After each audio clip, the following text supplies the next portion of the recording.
po, ang gagawin po natin is, Ilang hukay? Ilang ano? Lalim. Hindi, ang lalim po natin, kahit na mga ganito lang po, lagpas lang po sa plastic, Ito po, pwede man wag na natin alisin ang plastic pag nakalabas na yung ugat. Pero pag hindi pa nakalabas ang ugat, pwede natin alisin ang plastic. Pag medyo malambot po ang lupa, pisilin natin para tumigas, tsaka natin ipasok sa butas. Yun lang po yung kasimple. Pero pag lusot na talaga itong ugat na yun, hindi natin pwede nang alisin ang plastic. Kasi sasabit. Pero mas maganda Yung pa iba po kasi medyo buhagan po ang Magising naman kayo. Magising kayo. malambot Kung mga pulis na to eh.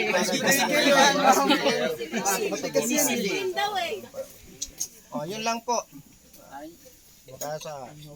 Pupunta na ba tayo? Napagod nyo ah. Anong area? Anong area po? Saang area? So, i-guide nyo na lang. Okay po. Ngayon po kapag natanggal nyo yung plastic, halimbawa kung hindi pa lumalabas na, pakidampot po, pakidala dito. Ibababa po natin lahat ng basura. By the way ha, kids, lahat ng basura natin, guys, lahat ng basura natin, kung anong inakyat natin, ibababa din natin. Leave no trace tayo guys ha.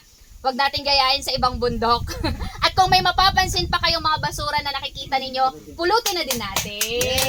Yes! Ayan. Kayong pangalat-kalat yun, makatampot ko kayo. So ngayon po, Baka mapisil. Mapisis yan. bit-bit.